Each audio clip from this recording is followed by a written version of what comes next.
ভাইয়া এই নেন আপনাদের ভাত। আর যদি কিছু লাগে আমাকে বলেন, আমি সাইডে আছি। আচ্ছা ভাই, ঠিক আছে, কোনো কিছু লাগলে আপনাকে ডাক দিব নে।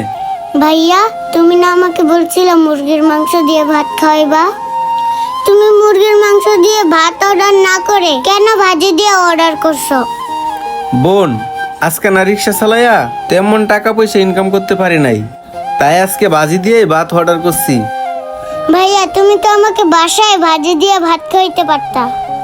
আর এমনি তো বাসায় প্রত্যেকদিন ভাজি দিয়ে ভাত খাই। আরে মেয়েটা না কত আশা নিয়ে আসছিল তার ভাইকে নিয়ে হোটেলে মুরগির মাংস দিয়ে ভাত খাবে বলে। তোরে কেন হোটেলে নিয়েছি তাহলে শোন বোন, তোরে আমি 1 সপ্তাহ আগে কথা দিয়ে রাখছিলাম তোকে হোটেলে নিয়ে এসে মুরগির মাংস দিয়ে ভাত খাওয়ামু। হ্যাঁ ভাইয়া, বলছিলা, কিন্তু তুমি তো তোমার কথা রাখতে পারলা না। বোন রে, কই রাখতে পারি নাই, তোরে তো বলছিলাম আমি হোটেলে নিয়ে মুরগির মাংস দিয়ে ভাত খাওয়ামু। মুরগি না নিতে পারছি তো কি হয়েছে, সবজি তো নিছি। হইছে ভাইয়া, থাক। তোমাকে আর আমাকে মিথ্যে সান্ত্বনা দেওয়ার দরকার নেই। যে বোন, তোকে আমি হোটেলে নিয়ে গিয়ে মুরগির মাংস দিয়ে ভাত খাওয়াবো। লক্ষ্মী বোন না আমার, তুই রাগ করিস না। দেখিস একদিন তোরা আমি হোটেলে আইনে আর টিকি মুরগির মাংস দিয়ে ভাত খাওয়ামু। থাক ভাইয়া, এভাবে মিথ্যে আশ্বাস দিয়ে আর লক্ষ্মী বোন ডাকতে হবে না। তুমি আমাকে মুরগির মাংস দিয়ে ভাত খাওয়াইলেও লক্ষ্মী বোন, আর শুধু ভাজি দিয়ে খাওয়াইলেও আমি তোমারই লক্ষ্মী বোন। মাশাল্লাহ, আমার বোনটা দেখি অনেক বড় হয়ে গেছে, ভাইয়ের কষ্টটা এখন বুঝতে পারে। ভাইয়া, এসব কথা এখন বাদ দিয়ে চলো আমরা এখন খাবারটা খেয়ে নিই। একটা কাজ করি, এখান থেকে 2 প্লেট মুরগির মাংস নেই, নিয়ে গিয়ে ওই দুজনকে দিয়ে দেই। আর তাছাড়া মেয়েটারও অনেক আশা মুরগির মাংস দিয়ে ভাত খাবে। ওদেরকে মুরগির মাংস দিয়ে ভাত খাওয়ালে আমার হয়তো বা একটু লস হবে, সমস্যা নেই। মেয়েটা মুরগির মাংস দিয়ে ভাত খেতে পারলে খুশি হবে। এই যে ছোট বোন, তোমার জন্য মুরগির তরকারি। মুরগির মাংস? ভাই, আমি তো মুরগির মাংস অর্ডার দিই নাই। জি ভাইয়া, আমি জানি তুমি শুধু ক্যাশে ভাজি দিয়ে অর্ডার দিয়েছিলা, আর এই মুরগির মাংসটা আমার তরফ থেকে আমি তোমাদেরকে দিলাম। আর ছোট বোন হয়তো বা তোমার কাছ থেকে অনেকদিন ধরে মুরগির মাংস দিয়ে ভাত খেতে চাইতেছে, কিন্তু তুমি মনে হয় খাওয়াইতে পারতেছো না, তাই এই মুরগির তরকারিটা আমি আমার তরফ থেকে তোমাদেরকে দিলাম। তোমরা এখন এই মুরগির তরকারি দিয়ে ভাত খাও। ভাই, বুঝলাম আপনার তরফ থেকে খাওয়াইতেছেন, কিন্তু এটা যদি আপনার মহাজনে জানে তাহলে তো আপনাকে অনেক বকা দিবে। হ্যাঁ, আমার ভাইয়া ঠিকই বলেছে।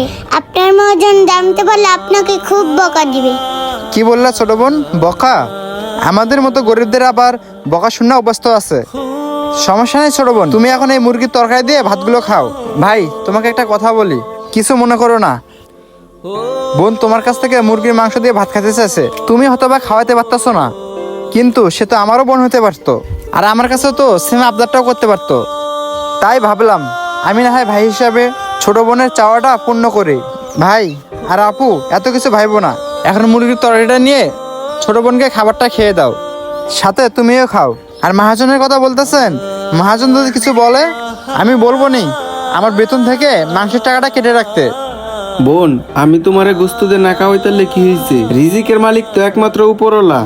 দেখো, কাউকে না কাউকে দিয়ে তোমার মনের আশাটা পূর্ণ করছে, আর কার রিজিকে কি খাবার রাখছে সেটা একমাত্র উপরওয়ালাই ভালো জানে। বুঝলাম না জীবন, 2 দিন পর পর ফিরিতে খালি মানুষের ডাইকা ডাইকা না খাওয়া, আসলে ওর উদ্দেশ্যটা কি? আসলে সেটা তো আমার জানার দরকার। আচ্ছা, আমি ওর কাছে একটু যাই, জিজ্ঞাসা করি আসলে বিষয়টা কি।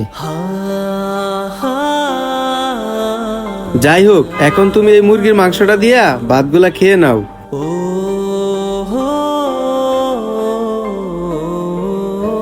আজকে এই ভাইয়াটার জন্যই মুরগির মাংস দিয়ে ভাত খাইতে পারতাছি। আমিও তাহলে মুরগির মাংসটা নিয়ে ভাতগুলা খেয়ে নিই। জীবন, জি মহাজন সাহেব। আল্লাহ, মহাজন তো চলে এসে, ভাইয়াটাকে এখন বকা দিবে না তো?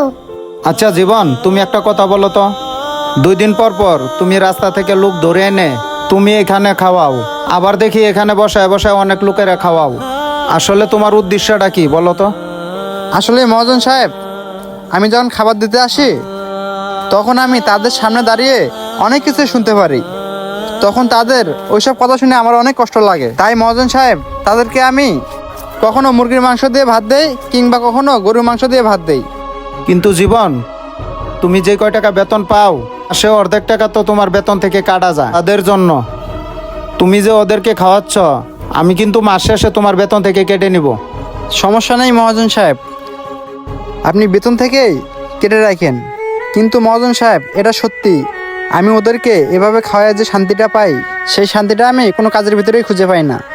আর মহাজন সাহেব, আমরা বাঁচবই বা কতদিন? এত টাকা পয়সা, এত ধন সম্পদ দিয়ে কী হবে? আমরা তো সেগুলোর কোনোটাই কবরে নিয়ে যেতে পারবো না। আর আমি তাদেরকে একটু খাওয়াইলে দেখা যায় কি মহান আল্লাহ তাআলা খুশি হন, আর আমি একটু শান্তি খুঁজে পাই। আসলে জীবন, তুমি যেভাবে এই বিষয়টারে দেখতেছ, আমি আসলে সেভাবে কখনো ভেবে দেখি নাই। আজকে না সত্যি তোমার কথা শুনে আমার বিবেকের পর্দাটা খুলে গেল। আরেকটা কথা জীবন, এতদিন যে তুমি গরিব অসহায়দেরকে খাওয়াইতা, ওই টাকাটা কিন্তু সবসময় আমি তোমার কাছ থেকে কেটে নিছি। কিন্তু আজকের পর থেকে আমি কখনোই তোমার টাকাটা কেটে নিব না। আরেকটা কথা জীবন, আজকের পর থেকে যে গরিব অসহায়দেরকে খাওয়াইবা, সেটা আমার তরফ থেকেই খাওয়াইবা। সত্যি মহাজন সাহেব, আপনি আজকে আমাকে যে কথাটা বললেন, আপনার কথাটা শুনে আমার বুকটা ভরে গেল।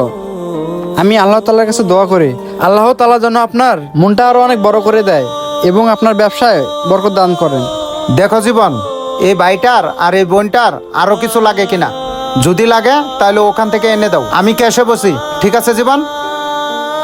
আমাদের বর্তমান সমাজে এরকম অনেক লোকেই আছে, তাদের ইচ্ছেগুলোও তারা সব কিছুই কিনে খেতে পারে না। আমাদের ভিডিওটি ভালো লাগলে অবশ্যই শেয়ার করে সকলকে দেখার সুযোগ করে দেবেন। ধন্যবাদ সবাইকে।